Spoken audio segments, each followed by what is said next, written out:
Ito, request mo to request niya, i-reaction video daw namin yung viral ngayon na yun nga sa anak ni Francis Magalona.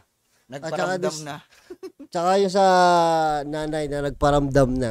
Hindi si Francis yung nanay. Si nanay at tsaka yung anak na may totoong pamilya si Francis, di ba? Meron. Ilang anak niya? Marami, no? Madami. Oo. So, 15 years old yung bata. Oo. So, matatanda na yung anak eh. Oo. Ni Francis sa tunay, di ba? So, tingnan natin to. Nagkasakit si Francis. Ready ka na? Game. Galingan mo, Personal word. Saan niyo po nakilala Sir Francis? Actually, nanood ako ng Itbulaga. Nanood ka ng Itbulaga.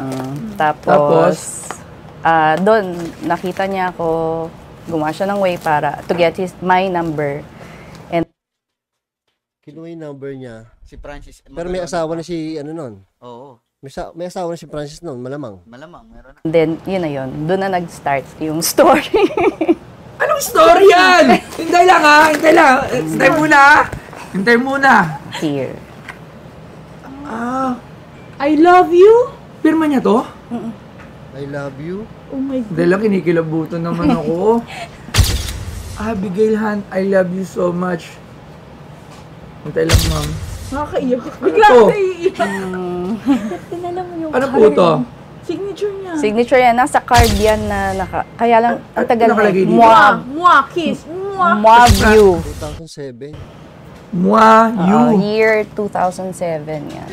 Walang pirma yung t-shirt? Wala.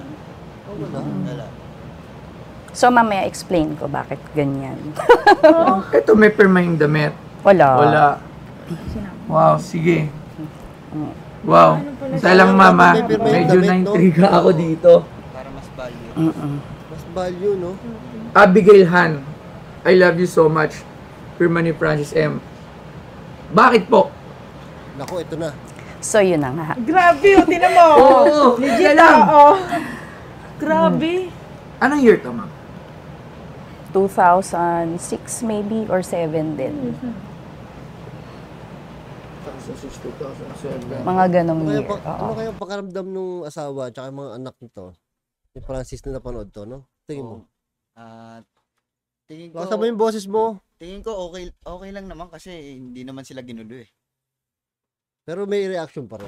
And there's a story behind this jersey kasi. Sige po, ano po? Actually, untold story. Okay? Untold. Yes. So, Wala, nasasabi na siya. Tubig. nakita niyo na naman sa letter na I love you so much. Nako, ito na. So, meaning to say, may relationship. Oh, no. Okay? So, Relationship with Sir Francis. yes. Ngayon, nung... Swerte ni Boss Toyo. Sa kanya nag-open, no? Oo. Sana inibatan natin dito na lang. Kaanak kami, buntis ako noon. Siyempre, Nagkaanak. nagkaanak. Ay, patay. Oh, And that's her. That's her. Sabi ko na nga Siya. mukha ni Francis. That's her. Ano pangalan mo, baby girl? Gail Francesca. Gail Francesca. Kamukha ni Francis talaga. Yeah. Tsaka Ito lang. Siya nagpangalan dyan, ha? Ay, pis niya. Gail Francis. Ganyan ang mga Francis. mulak. Gail, Abigail, Francis, Ganyan ang mga mulak. Francesca. Pinimulak, agamulak. Siya nagpangalan sa kanya. Pinsan ni ano eh. Francis M. Oo. Oo. So, yun na nga. Kaya, Oo nga. Mukha niya, no? Ang ganda niya, no? yung kanila. Kamukha niya. Sige po, nakinikilabutan kasi ako Okay, eh. sino yung sexy anak ni Francis? Si Maxine. Maxine. Ayun na, tapos grabe. Sige ma'am, ano pong ano natin? Story sa jersey Sige na po, sa to. jersey. Ngayon, syempre, buntis ako. Oh my God. Tatantrums na ako kasi busy siya. US tour with Bulaga, mga ganyan. So, nagre-reklamo na ako na sobrang busy, wala nang time for me. Ngayon, there's this one time na umuwi siya sa Cavite, sa bahay. Nagtataka ako. So, Umuwi siya sa Cavite. Pero may pamilya si Francis. Kaya nga, umuwi siya sa Cavite. Ang slow mo? Ay, oo nga. Ang slow mo, umuwi siya sa Cavite. Oo suot nga niya, pala. pagbaba niya ng kotse, itong jersey na to. Kasi ang usual niyang suot ay yung kung ano yung suot niya sa show or sa Itbulaga. Minsan kasi after Bulaga, diretso na siya sa Cavite Ay, natatandaan ko, suot niya, mayroon siyang suot na ganyan talaga. Sa Itbulaga. Dati, oo. to visit me. Ngayon, Yun nga, one time, ito yung suot niya. Kaya nagtaka ako, bakit suot mo yan? So sabi niya, mamaya.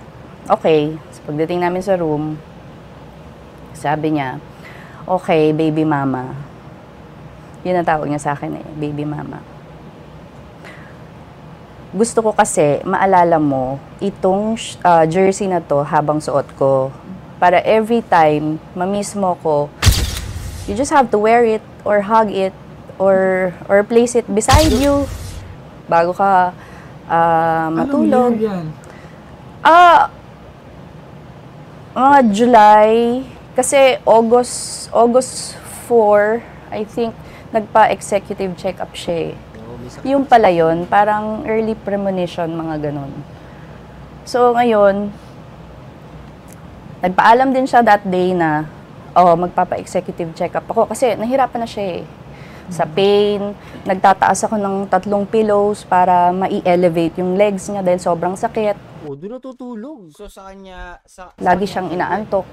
Sabi ko, pa-check up ka na. Just mo sakit. So, nagpa-check up siya. That was like August 3 or 4, I'm not sure. Hindi, sabi niya, overnight lang yun, ha, ganyan. So, tumawag siya, sabi niya pa, anemic lang siya. Pero siguro na-realize niya, lalabas din sa news, makikita ko sa TV, inamin niya din na, yun nga, may cancer siya. So, yun yung story ng shirt na yan, na para bang, early premonition, na parang, i-keep mo yan, that's for you, that's for our baby. And simula na nasa hospital siya, lagi siya tumatawag everyday, tapat ko sa tiyan ko yung... Kasi nanganak ako September 8. So, 8 months yung tiyan ko. Go, anak. Sige. Taka magandang bata. Into it. 15 anyos pa. Ang ganda oh. Yung rap. Yung rap, Sige. yung rap na lang. Kasi yun. Yung ano po, bagsakan. Sige, baksa ay po. Iba yan. Ako hindi ko marap yun eh. Alright, sige, Si game. Boss Toyo pala mura to, no? Oo. Pwede po may music. Music. Para mas... Maka-copyright tayo pag may music. Ayaw pa, Okay, sige, Tama, game. tama. Sige na lang. Imagine Copyright. mo, nasa stage ka. Wala kami. Okay. Okay. Game.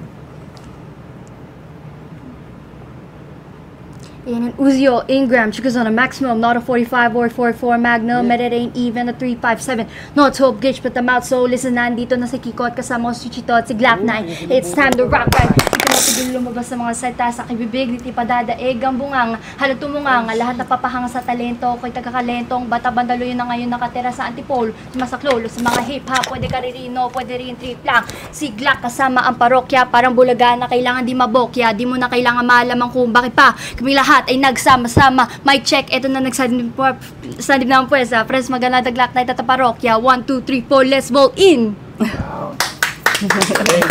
Hindi ka solo yun ah. Galing gagi. Kaya ako kinilibutan ako eh. Parang narinig ko si Francis nung umpisang bitaw niya. Oo nga. No? Oo. Tsaka ang ganda nung pagrarap niya. Tsaka magandang bata. Parang bagay kayo. Ay, hindi naman. 15 anyos lang yung Easy makakasuhan lang ba tayo. yun? Hindi pala pwede. Pero hindi ka, tawag dito? Pinawisan ako doon, ano? Parang narinig ko yung part ni Francis. Tsaka marunong mag-rap, ah. Marunong. May kinanta pa ba to dito?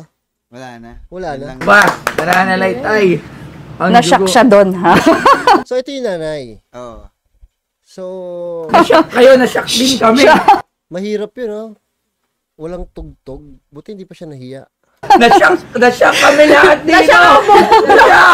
Trending to, eh, no? Trending yan, gawa ng Boss Toyo eh. Hindi, dahil Doon sa- marami nang babash. Oo.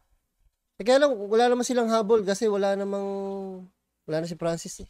So, hindi na nila hinahabol. Tsaka 15 years naman din na na hindi sila nagparamdam. Nanahimik sila, no? Oo. Para sa pamilya ni Francis. Oo. Mabait din yung babae. Oo.